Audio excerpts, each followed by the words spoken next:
A pergunta que governa todas as outras aqui, obviamente, é a pergunta 7. Que é Deus? Preste atenção, o texto não fala quem é Deus. É interessante isso.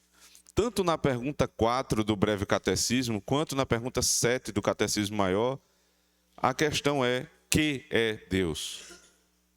Porque não é uma pergunta sobre a pessoa apenas, ou as pessoas de Deus, mas é o objeto da fé.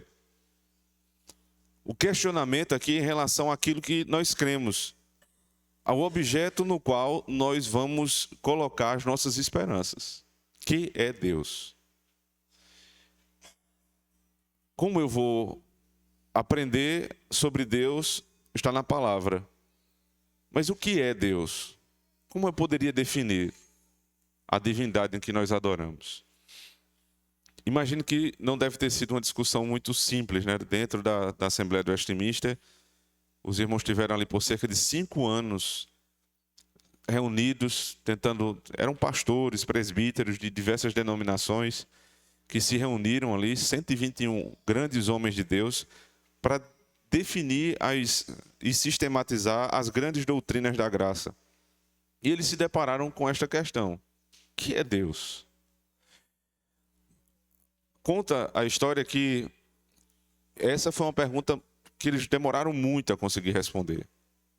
Porque eles tinham que colocar no papel uma definição exata sobre o ser de Deus. Não completa. Obviamente não completa, porque nós não conhecemos Deus completamente. Nós conhecemos Deus em partes. Deus não tem partes, é verdade. A doutrina é da simplicidade de Deus.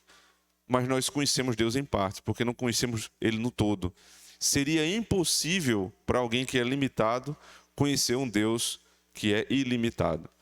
Então, como alguém limitado pode definir um ser ilimitado? Eles se reuniram e começaram a orar, pedindo, suplicando ao Senhor que desse sabedoria, que desse entendimento para definir que é Deus. E aí a oração de um daqueles homens que estavam ali no concílio, na reunião da Assembleia, foi justamente a oração que está transcrita aqui, em parte, na pergunta 7. Ele começou a falar que Deus é Espírito. Essa é a característica primordial a respeito de Deus. Deus é Espírito. Porque se ele não for Espírito, ele não pode ser onipotente. Se ele não for Espírito, ele não pode ser onisciente. Se ele não for Espírito, ele não pode ser eterno. Ele tem que ser Espírito. Então Deus é Espírito. A essência divina é espiritual. Em si e por si infinito em seu ser. Então todas as demais qualificações de Deus são governadas pelo fato de ser Espírito. Esta qualidade é iminente a Deus, inerente a Deus, e pelo fato dele ser infinito em tudo aquilo que ele vai dizer agora. Então ele é infinito em glória, infinito em bem-aventurança, infinito em perfeição, infinito em eternidade, infinito em imutabilidade, ele é insondável, tudo dele é governado pela sua essência espiritual. E aqui nós temos uma definição não completa, mas satisfatória a respeito de quem é Deus.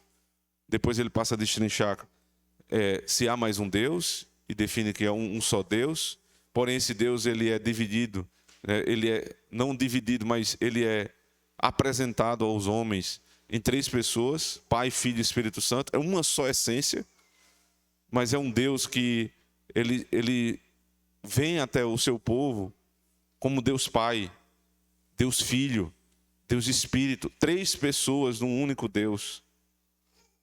É um só Deus, sem divisões, sem partes. Mas esse Deus, ele é apresentado, ele é revelado em 3 pessoas. Cada um com as suas funções. E o povo de Deus ele vai ser beneficiado por esse Deus, bondoso e misericordioso, na sua essência espiritual.